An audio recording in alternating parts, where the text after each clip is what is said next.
오늘 본문에 등장하는 에서와 야곱의 출생 연도가 2006년인 것을 보고 재밌었습니다.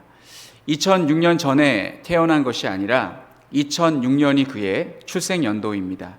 우리랑 차이점이 있다면 우리는 2022년 AD의 시대를 살고 있고 에서와 야곱은 BC 2006년의 시대를 살았습니다. 오늘 본문의 사건은 지금으로부터 4,000년 전에 기록되었습니다. 일어났습니다. 오늘 본문을 보시면 4,000년 전에 일어난 일인데 너무나 상세하게 기록되어 있고 또 사건과 또 관련된 사람들의 그 마음속의 생각과 그 심리까지도 섬세하게 기록하고 있는 것을 보면서 성경의 위대함을 다시 한번 실감하게 됩니다. 4,000년 전에 기록되었는데 어찌 이리도 자세할까? 그리고 에서의 그 심정이, 그 마음이 나에게 전달되는 것 같아서 때로는 소름이 돋기도 합니다. 창세기 27장의 핵심 키워드는 장자의 축복입니다. 장자의 축복을 얻기 위해 서로 고군분투하고 있는 모습이 나옵니다. 이삭은 이 축복을 에서에게 주려고 하는데 부인인 리브가가 야곱이 받도록 꾀를 내고 결국 야곱과 공모하여 에서 대신 장자의 축복을 야곱이 받습니다. 그리고 뒤늦게 도착한 에서는 화가 머리끝까지 차올라 야곱을 죽일 것이라고 스스로에게 다짐하고 맹세합니다. 리브가는 야곱이 형 에서에 의해서 죽을 수도 있다고 판단하여 야곱을 멀리 외삼촌 라반의 집으로 보냅니다. 흥미로운 것은 이 장자의 축복을 놓고 오늘 본문에 등장하는 네 사람, 이삭, 리브가, 에서, 야곱, 이 네 사람이 전부 잘한 것이 없습니다. 다 실수 내지는 과오를 범하고 있습니다. 이러한 인간의 잘못과 실수에도 불구하고 하나님의 뜻은 이루어지고 있습니다. 인간이 아무리 노력해도 아무리 꾀를 내어도 하나님의 계획을 변경할 수 없습니다. 이것을 하나님의 주권이라고 합니다. 이번 특기 때 김친수 목사님께서 오셔서 하나님의 주권, 올해는 우리가 하나님의 주권을 믿고 살자라는 메시지를 전해주셨는데 하나님의 주권 속에서 모든 일이 이루어지고 있음을 오늘 본문도 보여주고 있습니다. 그러면 인간의 잘못 속에서도 하나님의 뜻이 이루어지는 과정을 함께 살펴보겠습니다. 첫 번째는 이삭의 잘못입니다. 이삭은 어떤 잘못을 범하였을까요? 1절 말씀을 보시면 이삭은 나이가 많아 눈이 어두워 잘 보지 못하였습니다. 이때의 이삭의 나이를 137세로 봅니다. 나이가 많아 눈이 어두워 잘 보지 못했다. 이 모습은 단순히 그가 노쇠하였음을 보여주는 것 이상의 의미를 담고 있습니다. 이 표현이, 이 1절의 표현이 성경의 다른 곳에서도 나옵니다. 사무엘상 4장 15절을 보시면 그때의 엘리의 나이가 98세라 그의 눈이 어두워서 보지 못하더라. 이삭은 이 엘리와 같이 첫째로 영적으로 둔감해졌습니다. 이전 장 에서가 40세에 결혼할 때 이삭의 나이는 100세였습니다. 성경은 37년간 이삭의 행적에 대해서 침묵하고 있습니다. 그러니까 오늘 본문 본장 1절에 이삭이 나이가 많아 라고 기록된 말씀과 마지막 26장 35절의 말씀, 요 한 절 그 사이가 37년의 간격이 있습니다. 이 37년간 성경은 이삭의 행적에 대해서 침묵하고 있습니다. 이것은 하나님과 이삭의 신령한 교제가 이 기간 동안 단절되어 있었음을 보여줍니다. 그리고 두 번째는 이삭은 에서를 사랑하였습니다. 이삭은 씩씩하고 남자다운 맏아들 에서를 사랑하였습니다. 그가 들짐승을 사냥하여 요리를 만들어서 가지고 오면 맛있게 먹었습니다. 창세기 25장 28절 말씀입니다. 이삭은 에서가 사냥한 고기를 좋아하므로 그를 사랑하고 리브가는 야곱을 사랑하였더라. 이삭의 잘못 세 번째는 자기가 금방 죽을 것이라고 하면서 삶의 의욕과 의지를 상실하였습니다. 오늘 본장의 말씀을 보시면 에서를 불러서 내가 이제 금방 죽을 것 같으니까 사냥해서 오면 내가 그거 먹고 너에게 축복해 줄게 라고 그렇게 말하고 있습니다. 그런데 재밌는 것은 이삭이 곧 죽을 것 같다고 했지만 창세기 35장 28절을 보시면 이삭은 이후로도 43년을 더 살았고 180세에 죽었습니다. 네 번째 그의 잘못은 그는 별미를 찾았습니다. 별미란 주식으로 먹는 음식이 아니라 평소에 먹어보지 못한 색다른 맛을 가진 음식입니다. 당시 집에서 기르는 가축 외에 들짐승은 무엇이 있었을까요? 양과 염소 이런 거 맨날 먹는 거 말고 좀 색다른 거 좀 잡아와봐 이렇게 에서에게 시킨 것입니다. 이스라엘의 들짐승을 검색해 보니까 사슴도 있고 또 사반이 뭐지? 하고 검색해 보니까 바위, 너구리입니다. 그리고 멧돼지 등이 나옵니다. 하나님께서 이스라엘 백성에게 돼지고기를 먹지 못하게 한 때는 율법을 주신 이후였으므로 에서는 멧돼지를 잡아다가 요리를 했을지도 모르겠습니다. 돼지를 잡아서 바베큐를 하면 정말 맛있습니다. 이상 네 가지를 종합해 보면 이삭은 육신의 눈만 어두워진 것이 아니라 영적인 눈도 어두워져 있었음을 깨닫게 해줍니다. 이삭은 리브가가 에서와 야곱 쌍둥이를 낳을 때 하나님께 주셨던 꿈, 창세기 25장 23절, 여호와께서 그에게 이르시되 두 국민이 내 태중에 있구나, 두 민족이 내 복중에서부터 나누이리라. 이 족속이 저 족속보다 강하겠고 큰 자가 어린 자를 섬기리라 하셨더라. 이 말씀을 잊은 듯 합니다. 두 번째는 리브가의 잘못입니다. 리브가는 과연 잘했냐? 그렇지 않습니다. 이삭은 하나님께서 주신 꿈을 잊었지만 리브가는 잊지 않고 있었던 것 같습니다. 그래서 하나님의 축복을 받을 사람은 에서가 아니라 야곱이야 라고 생각하고 그렇게 했는지도 모르겠습니다. 그러나 아무리 그렇다고 하더라도 에서 대신 야곱이 축복을 받게 하는 그 방법과 절차가 잘못되었습니다. 오늘 본장에서 창세기 27장에서 리브가는 항상 엿듣는 사람으로 등장합니다. 이삭이 에서를 불러서 하는 말을 듣고 모략을 꾸미기 시작한 사람은 야곱이 아니라 어머니 리브가였습니다. 또한 본장 41절을 보시면 야곱이 심중에 아버지를 곡할 때가 에서가 심중에 아버지를 곡할 때가 가까웠은즉 내가 내 아우 야곱을 죽이리라 라고 한 말을 들은 자도 어머니 리브가였습니다. 리브가는 야곱이 에서의 손에 죽을까 봐 오라버니 라반의 집으로 보냈습니다. 리브가가 잘못한 것 두 가지가 있는데 한 세 가지가 있는데 그 세 가지를 한번 살펴보겠습니다. 첫 번째는 리브가는 남편 이삭을 속여 에서 대신 야곱이 축복을 받도록 하였습니다. 남편을 속인 것이 그녀의 잘못입니다. 8절을 보시면 그런즉 내 아들아 내 말을 따라 내가 내게 명하는 대로 하라.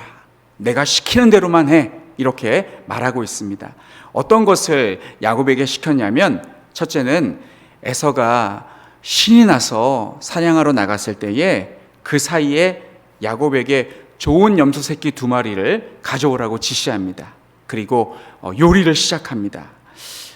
회 먹을 줄 모르는 사람이 초장 듬뿍 찍어서 먹듯이 리브가는 남편 이삭이 어떤 고기인지 모르도록 진한 양념을 만들어서 요리를 하였을 것입니다.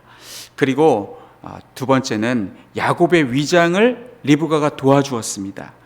맏아들 에서의 좋은 의복을 가져다가 야곱에게 입혔습니다. 그리고 염소 새끼의 가죽을 그의 손과 목에 매끈매끈한 곳에 입혔습니다. 그리고 세 번째는 완성된 요리를 야곱의 손에 쥐어주고 이삭에게로 들여보냈습니다. 이것이 리브가의 첫 번째 잘못이고, 두 번째는 저주까지도 마다하지 않았습니다. 야곱이 망설입니다. 자칫하다가는 축복은 고사하고 저주를 받을까 봐 두렵습니다. 그러자 13절의 말씀을 보시면 리브가가 이렇게 말합니다. 어머니가 그에게 이르되 내 아들아 너의 저주는 내게로 돌리리니 내 말만 따르고 가서 가져오라. 이렇게 저주까지도 마다하지 않는 리브가의 모습을 보여줍니다. 세 번째는 리브가의 정직하지 못한 행동 때문이었을까요? 이 세 번째는 리브가의 잘못이라기보다는 리브가의 행동에 대한 결과라고 볼 수 있겠습니다. 성경은 더 이상 리브가에 대해서 언급하지 않습니다. 저는 리브가의 생애를 조금 살펴보고 싶어서, 그녀의 이후의 행적이 어땠는지 살펴보고 싶어서 열심히 성경을 오늘 본장 27장 전으로 살펴보았는데, 이후에 리브가의 그 행적을 성경이 기록하지 않고 있습니다. 이때 집을 나간 떠나보낸 야곱을 다시 만나지도 못했을 뿐만 아니라 그녀가 언제 어디서 죽었는지에 대해서도 기록이 없습니다. 27장에 보면 그 야곱을 외삼촌 라반의 집에, 그 오라버니 라반의 집에 보냈을 때에 형의 노가 풀리기까지 몇 날 동안 그와 함께 거주하라. 내 형의 분노가 풀려 내가 자기에게 행한 것을 잊어버리거든 내가 곧 사람을 보내어 너를 거기서 불러 오리라 라고 했는데, 이때 헤어진 이후로 다시는 야곱을 만나지 못했습니다. 리브가에 대한 마지막 기록은 창세기 49장 31절에 기록되어 있습니다. 아브라함과 그의 아내가 거기 장사되었고 이삭과 그의 아내 리브가도 거기 장사되었으며, 리브가가 어디에 묻혔다라는 기록만 남아 있습니다. 이제 세 번째 인물입니다. 세 번째 인물은 바로 야곱입니다. 야곱은 무슨 잘못을 했을까요? 야곱은 어머니의 코치를 받아서 형 에서의 축복을 가로챘습니다. 어머니가 가지고 온 형 에서의 옷을 입었고, 그리고 손과 목에 염소 새끼의 가죽을 어머니가 입혀주자 그것을 입고 들어갔습니다. 야곱이 요리를 가지고 아버지 이삭에게로 들어가자 이삭이 이렇게 묻습니다. 내가 어떻게 이렇게 속히 잡았느냐 라고 하면서 놀라워합니다. 이때 야곱은 두 가지의 잘못을 합니다. 첫째는 여호와의 이름으로 거짓말을 합니다. 20절 말씀에 보시면 아버지 하나님 여호와께서 나로 순조롭게 만나게 하셨음이니이다. 꽤 그럴듯하게 아버지를 속입니다. 이삭은 귀에 들리는 목소리는 야곱의 음성인데 자기가 에서라고 하니 만져보겠다고 합니다. 만져보겠다고 하면서 가까이 좀 와봐 라고 합니다. 이삭은 몇 가지 내용을 종합하여서 지금 내 앞에 서 있는 사람, 내가 만지고 있는 사람이 에서라고 단정을 짓습니다. 첫째는 내가 별미를 가져오라고 시킨 아들은 에서였습니다. 야곱이 알 리가 없지라고 생각을 했던 것 같습니다. 그리고 두 번째는 지금 서 있는 이 아들이 자기가 에서라고 합니다. 설마 거짓말을 하겠어? 이렇게 생각을 할 수도 있을 것 같습니다. 그리고 세 번째는 목소리는 달랐지만, 목소리는 야곱의 음성이었지만 손과 목에 털이 있기 때문에 에서라고 생각을 했습니다. 그리고 네 번째는 그 리브가의 판단이 옳았는데, 리브가가 에서의 옷을 입혔지 않습니까? 냄새를 맡아보니까 에서에게서 나는 냄새가 났습니다. 그래서 이 아들은 에서가 틀림없구나 라고 생각을 했습니다. 이렇게 어머니와 공모하여서 아버지를 속였는데 야곱은 여호와의 이름으로 거짓말을 하였습니다. 그리고 두 번째 그의 잘못은 어머니가 시켰어도 시킨 대로 한 사람은 야곱이었습니다. 우리는 어떤 잘못을 했을 때 나는 그럴 마음이 없었는데 저 사람이 시켜서 했다고 변명을 할 때가 있습니다. 그렇다면 시켜서 한 사람은 죄가 없느냐? 그렇지 않습니다. 시켜서 했든 자발적으로 했든 행동을 한 사람에게 죄가 있습니다. 우리의 조상 아담과 하와가 선악과를 따먹고 한 변명이 바로 그것이었습니다. 아담은 하나님이 주셔서 나와 함께 있게 하신 여자가 그가 그 나무 열매를 내게 주므로 내가 먹었나이다 라고 변명했고, 하와는 뱀이 나를 깨므로 내가 먹었나이다 라고 변명하였습니다. 그래서 우리는 누가 시켰다고, 누가 시킨다고 생각 없이 해서도 안 되고, 시켜서 한 행동이기 때문에 나는 죄가 없다고 주장해서도 안 됩니다. 형의 축복이 탐났던 야곱은 어머니의 말을 듣고 그대로 행하였고 에서의 축복을 가로챘습니다. 이제 마지막 네 번째 인물입니다. 에서의 잘못입니다. 에서는 첫째, 오래전에 야곱에게 장자권을 팔았습니다. 36절에서는 그가 나를 속임이 이것이 두 번째니이다. 전에는 나의 장자의 명분을 빼앗고 이제는 내 복을 빼앗았나이다 라고 말하고 있지만 이 말이 사실일까요? 성경에 사실이 아니라는 증거가 있습니다. 창세기 25장 31절로 34절 말씀입니다. 야곱이 이르되 형의 장자의 명분을 오늘 내게 팔라. 에서가 이르되 내가 죽게 되었으니 이 장자의 명분이 내게 무엇이 유익하리요? 야곱이 이르되 오늘 내게 맹세하라. 에서가 맹세하고 장자의 명분을 야곱에게 판지라.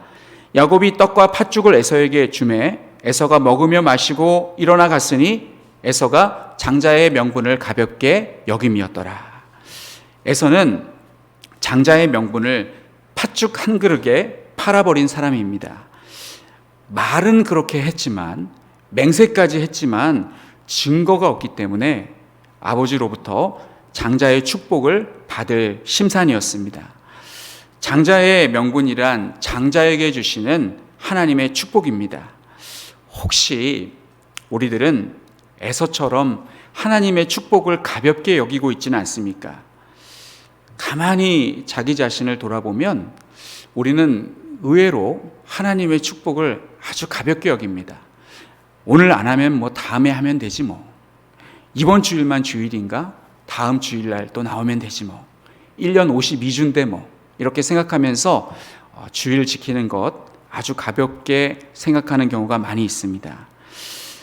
금년에 봉사 안 하면 다음에 하면 되지 뭐. 이렇게 하면서 봉사도 게을리하고 또 헌금도 다음에 하면 되지 뭐.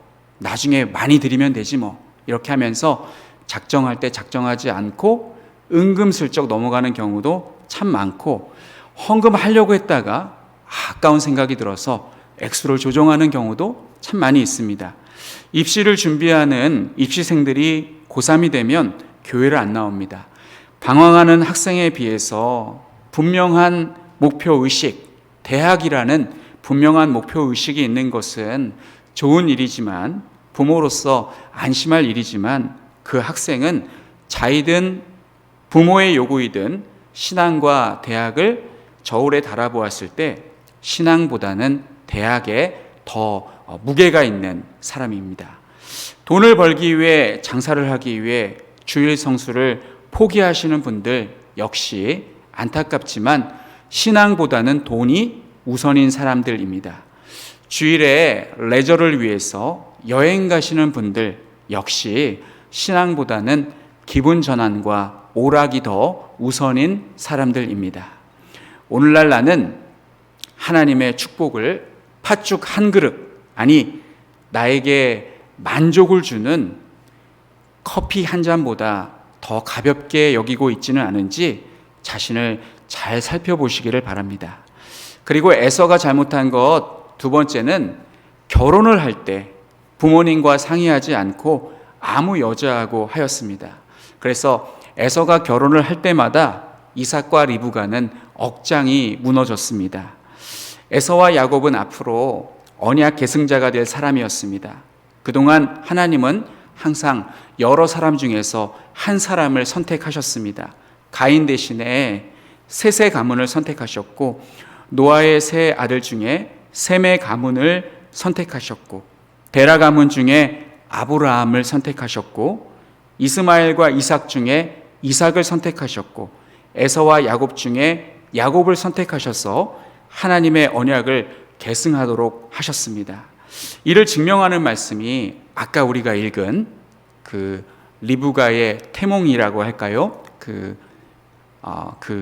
우리 이삭과 리브가가 아이를 낳을 때 꾸었던 그 꿈, 그 하나님의 말씀, 그것도 있었고, 그리고 창세기 25장 23절 이 말씀이 로마서 9장 12절과 말라기 1장 2절에도 나옵니다. 그렇지만 이삭은 장자라는 이유로 다 까먹고 에서를 축복하려고 하였습니다. 하지만 에서는 언약 계승자로서 신앙이 없는 사람이었습니다. 그것을 보여주는 첫 번째 사례가 팥죽 사건이고, 두 번째 사례는 아무 여자하고 결혼한 것이었습니다. 노아의 홍수전에 하나님의 아들들이 사람의 딸들의 아름다움을 보고 자기들이 좋아하는 모든 여자를 아내로 삼았습니다. 아무 여자하고 아무 남자하고 결혼하는 것이 왜 죄가 되지? 결혼이 죄가 아니라 결혼을 해서 신앙을 버리니까 죄가 됩니다. 솔로몬이 그러하였습니다. 그리고 아합이 그러하였고, 또 타락한 이스라엘의 왕들이 결혼 잘못해서 신앙을 버리게 되었습니다. 신앙을 버리는 것은 죄입니다. 신앙을 버리는 것이 죄가 아니라고 생각하면 안 됩니다. 신앙을 내팽겨치는 것, 하나님을 안 믿는 것, 예수님을 믿지 않는 것, 혹은 신앙생활을 게을리하는 것, 그 모든 것들이 다 죄입니다. 신앙은 굉장히 고결한 것입니다. 그래서 잘 노는 여자, 잘 노는 남자, 안 믿는 잘 노는 여자, 잘 노는 남자에게 신앙을 강요하면, 그런 사람하고 결혼해서 신앙을 강요하면 답답해서 미치려고 합니다. 창세기 26장 34절과 35절에서 이 문제의 심각성을 말씀하고 있습니다. 제가 오늘 설교하고 있는 본문이 창세기 27장인데, 창세기 27장 바로 앞에 있는 그 26장의 마지막 절 34절과 35절에서 이 문제의 심각성을 말씀하고 있고, 그리고 오늘 27장의 마지막 46절, 이 46절의 말씀도 이 문제의 심각성을 한 번 더 강조하고 있습니다. 그러니까 시작과 끝을 이 결혼 문제, 이 안 믿는 사람과 결혼했을 때 발생하는 문제의 심각성에 대해서 말씀하고 있습니다.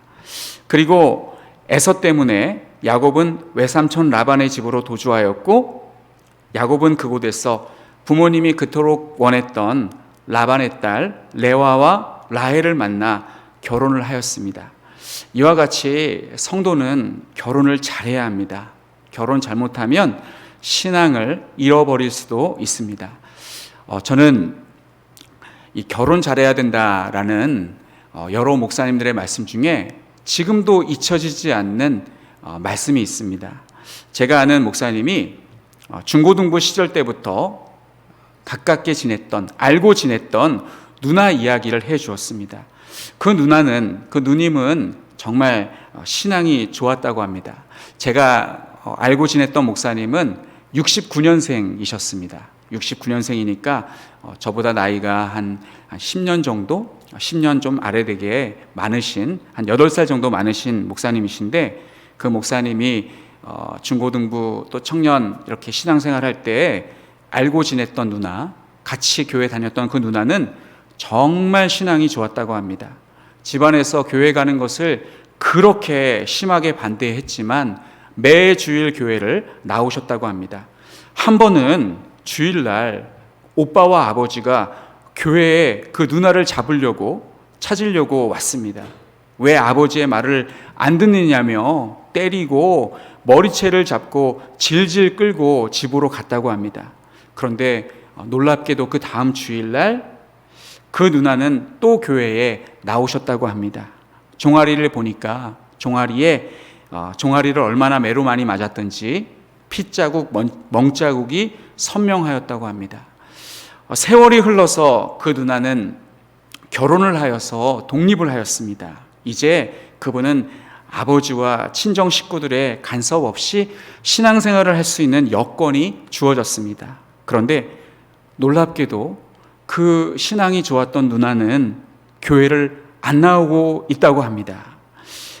그 이유가 무엇이냐면 안 믿는 사람에게 시집을 갔는데 이 남자는 돈 잘 벌고 자상하고 가정적인 남자였습니다. 매 주일 캠핑 가고 놀러 가느라 점점 교회를 멀리하더니 나중에는 안 나오더랍니다. 그래서 그 누님을 신방을 갔습니다. 누나, 옛날에 하면서 아버지와 오빠들이 그렇게 누나를 핍박했을 때 교회를 목숨 걸고 나오셨잖아요. 전 그때 누나가 교회 나왔던 모습을 생생하게 기억하는데 왜 이제 교회 안 나오십니까? 라고 하면서 주일에 교회 나오실 것을 권유하자 그 누님께서 이렇게 말씀하셨다고 합니다. 나도 나를 잘 모르겠어. 옛날에 내가 어떻게 그렇게까지 하면서 신앙을 지켰는지, 신앙을 지키려고 했었는지 나도 모르겠어. 라고 말씀을 하시더랍니다. 이 정도로 결혼은 우리 신앙에 있어서 매우 중요한 문제입니다. 저는 오늘 설교를 준비하면서 에서의 모습을 보며 가인이 떠올랐습니다. 하나님께서 가인의 제사를 거부하자 가인의 안색이 변하였습니다. 그때 하나님께서 가인에게 이렇게 말씀하셨습니다. 내가 분하여 함은 어찌됨이며 내가 안색이 변함은 어찌됨이냐. 저는 에서에게 같은 말을 하고 싶습니다. 에서여, 내가 분하여 함은 어찌됨이며 안색이 변함은 어찌됨이냐. 과연 에서의 분노는 합당한가? 오늘 27장 우리가 읽었던 말씀을 쭉 보시면 지금 에서의 이 상황은 매우 화가 날 상황임에는 틀림없습니다. 왜냐하면 저도 예전에 비슷한 경험을 해보았습니다. 물론 에서가 겪은 것에 비하면 훨씬 더 덜한 것이지만 내 것을 한번 빼앗겨 본 적이 있습니다. 제가 군대에 있었을 때에 저는 CH-47D라는 시누크 헬기의 승무원이었습니다. 항공부대에 근무하다 보니까 간혹 타 부대에서 지원 요청이 들어올 때 1박 2일로 출장 비슷하게 파견을 나가는 경우가 있었습니다. 이때 얼마나 좋은 대우를 받는지, 또 그곳에 가면 밤에 야간 경기에 근무 안 나가고 다리 뻗고 잘 수 있잖아요. 얼마나 좋은지 고참들이 서로 나가려고 합니다. 그래서 제 기회가 와도 항상 빼앗겼습니다. 그 1박 2일로 타부대에 가면 좋은 대접받고 좋은 잠자리에서 맛있는 거 먹고 그렇게 올 수 있는데 어느 날 드디어 저에게도 그런 기회가 왔습니다. 제 이름이 비행 현양판에 올라와 있었습니다. 얼마나 설레고 기쁘던지 잠이 안 올 정도였습니다. 그런데 다음 날 다시 그 현황판을 보니까 제 이름이 지워지고 후임병의 이름이 올라와 있었습니다. 저보다 한참 후임병인 그 친구의 이름이 올라와 있었습니다. 심지어 그 후임병은 우리 중대도 아니었습니다. 이게 뭐지 싶어서 제가 그 후임병에게 물어보았습니다. 그랬더니 너무나 태연하게 자기가 그 비행 그 순번을 짜는 그 상사에게, 그 상사가 자기 고등학교 선배인데 그 비행 자기가 가게 해달라고 했다고 하는 것입니다. 그러니까 제 것을 빼앗긴 겁니다. 그것도 까마득한 후임병에게. 순간 정말 머리가 하얘지면서 그 여름에 아스팔트에다가 물 확 뿌리면 아지랑이가 이렇게 올라오는 것처럼 제 머리에서 김이 모락모락 올라오는 것 같았습니다. 만약 제가 그 당시에 예수님을 안 믿었다면 아마 저는 개에게 무슨 짓이라도 했을지도 모릅니다. 정말 화가 머리끝까지 났었습니다. 그때 하나님께 기도를 드렸더니 마음이 진정되고 저는 그 비행을 포기하였습니다. 예수 믿는다라는 것 때문에 제가 만약 그 친구를 폭행하고 그 친구에게 뭔가를 했었다면 그 친구가 평소에 교회 다닌다더니 아무 소용없구만 이런 말 할까봐 꼭 참았습니다. 그랬더니 하나님께서 진정시켜 주셔서 그때의 힘들었던 그 상황을 잘 모면했습니다. 지금 생각해 보면 그때의 그 비행이 아무리 좋았어도 제가 결혼하고 다녀온 신혼여행보다는 나빴을 것이라고 저는 확신합니다. 그 이후로 그보다 훨씬 더 즐겁고 기쁜 일이 저의 인생에 많이 있었습니다. 사실 에서는 장자의 축복이 뭔지 잘 몰랐습니다. 그러니까 팥죽 한 그릇에 그 장자의 축복을, 그 특권을 팔아버린 것 아니겠습니까? 장자니까 받는 특권, 이 땅에서 누리는 축복 정도로 생각하였습니다. 반대로 야곱은 이것을 정말로 사모하였습니다. 하나님께서 주시는 것은 정말 좋은 것일 거야. 그 축복을 내가 받았으면. 이삭이 야곱에게 한 축복은 오늘 27장 28절과 29절에 나와 있습니다.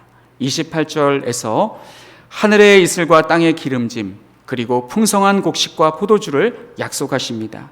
그러나 나중에 에서가 이제 야곱과 다시 만나는 그 극적인 장면이 창세기 후반부에 가면 나오는데, 에서가 소유하고 있는 가축들을 보면 에서는 이 축복 없이도 충분히 잘 먹고 잘 살고 있었습니다. 어마어마한 가축을 야곱이 가지고 와서 에서에게 줍니다. 에서에게 안겨줍니다. 이거 다 형님에게 드리는 선물입니다 라고 드렸더니 에서가 껄껄 웃으면서 나도 이 정도 충분히 있다. 뭘 이런 걸 다 가지고 왔니? 라고 하면서 그것을 받습니다. 이 정도로 에서는 충분히 잘 먹고 잘 살고 있었습니다. 정말 중요한 축복은 28절이 아니라 29절에 나옵니다.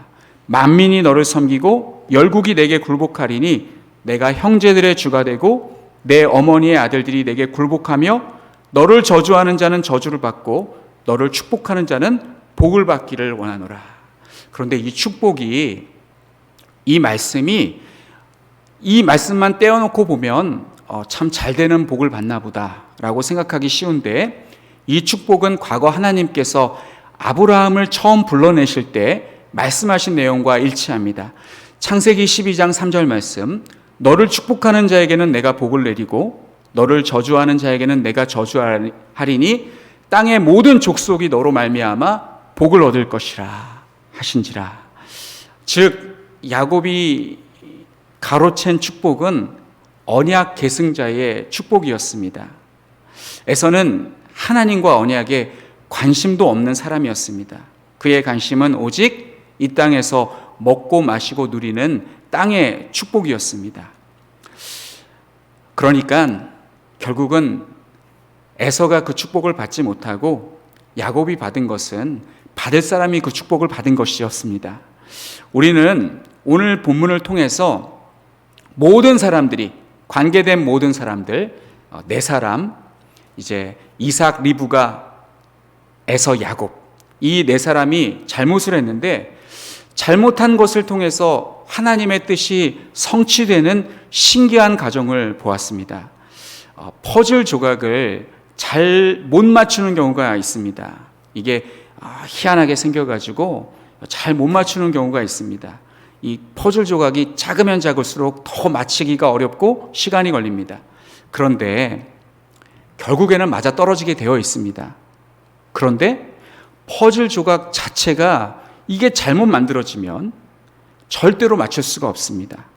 그런데 하나님은 희한하게도 이 퍼즐 조각이 다 잘못됐는데 그 잘못된 퍼즐 조각끼리 탁탁탁탁 맞춰지게 또 만드셨습니다. 그래서 잘못된 퍼즐 조각을 가지고 하나님께서 퍼즐을 맞추고 있는 것을 오늘 본문을 통해서 보여주고 있습니다. 어렸을 때 누구를 골탕 먹이려고 시계를 1시간쯤 빠르게 돌려놓으신 적 있으십니까?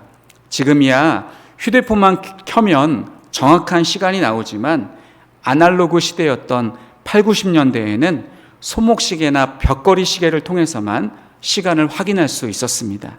그래서 길 가다가 낯선 사람에게 죄송합니다만 지금 시간이 몇 시인지 알려주실 수 있습니까? 라고 묻기도 하였습니다.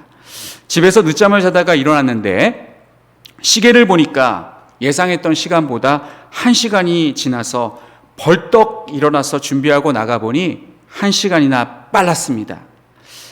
뒤늦게 이제 집에 누가 장난을 쳤구나, 형이 또 이렇게 장난을 쳤구나, 이렇게 생각을 하게 되는 것입니다.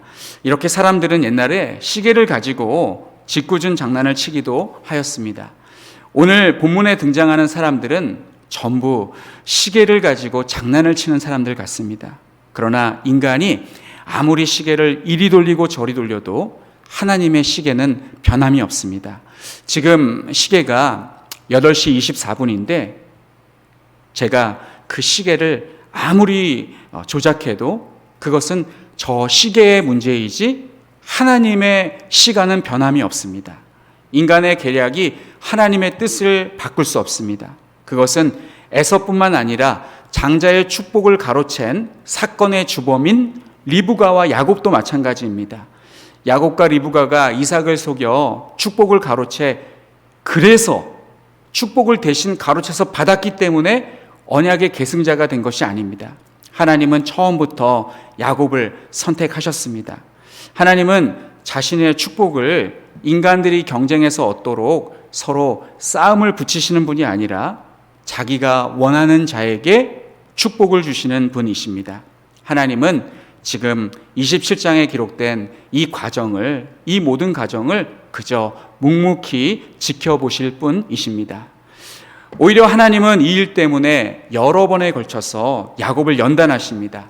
야곱은 훗날 자기보다 훨씬 더 간교한 라반에게 시달리게 하시고 다시 고향으로 돌아올 때 형 에서 때문에 야복 강가에서 밤새도록 하나님이 보내신 천사를 붙들고 살려달라고 기도합니다. 그리고 더 먼 훗날 자기 자식들에게 속아서 22년 동안 요셉이 들짐승에게 잡아먹혀 죽은 줄로만 알고 지냈습니다. 저는 하나님의 축복을 얻기 위해서 수단과 방법을 가리지 않는 것을 정당화하는 사람을 본 적이 있습니다. 그분은 오늘 본문 말씀을 근거로 야곱도 이삭과 에서를 속여서 하나님의 축복을 받지 않았나라고 생각하시는 것 같습니다. 오늘 본문을 가지고 자신의 행위를 정당화하시는 분을 본 적이 있습니다. 본문의 말씀과 천국은 침노하는 자의 것이라고 했으니 이 말씀은 하나님의 축복은 쟁취하는 거야 라고 그렇게 생각하면서 남에게 피해를 입히면서까지 물질의 복, 명예의 복을 추구하는 사람들이 있습니다. 로비라는 명목으로 편법을 사용합니다. 심지어 필요하면 뇌물을 사용하기도 합니다. 이렇게 온갖 수단과 방법을 동원하여서 거액의 돈을 번 다음 거액의 11조를 드리면 하나님께서 기뻐하실 거야 라고 생각하며 스스로에게 면죄부를 줍니다. 교회의 헌금을 가지고 혹은 하나님께 드려야 할 11조를 가지고 부동산 투기나 주식 투자를 해서 수십억을 벌면 하나님께서 기뻐하실까요? 하나님은 절대로 그런 사람을 축복하시지 않습니다. 하나님께서 축복하시는 사람은 신앙을 지키는 사람입니다. 큰 돈, 일확천금을 벌 수도 있었는데, 출세할 수 있었는데, 잘 먹고 잘 살 수 있었는데 다 포기하고 신앙 지키는 사람, 그 사람을 하나님은 기뻐하시고 축복하십니다. 그런데 오늘날 그런 사람은 인기가 없습니다. 인기 있는 사람은 돈 잘 쓰는 사람, 잘 버는 사람, 좋은 집에 사는 사람, 좋은 차를 타고 다니는 사람, 잘생기고 예쁜 사람이 인기가 많습니다. 그러나 하나님께서 기뻐하시는 사람은 사람들에게 인기가 없어도 하나님의 주권과 약속을 믿으며 살아가는 신앙을 지키는 사람입니다. 사랑하는 성도 여러분, 비록 우리는 억울한 일을 당하여도 하나님의 주권을 믿으며 하나님의 뜻을 이루어드리기 원하는 신앙 지키는 성도님들이 되시기를 간절히 축원합니다. 기도하겠습니다.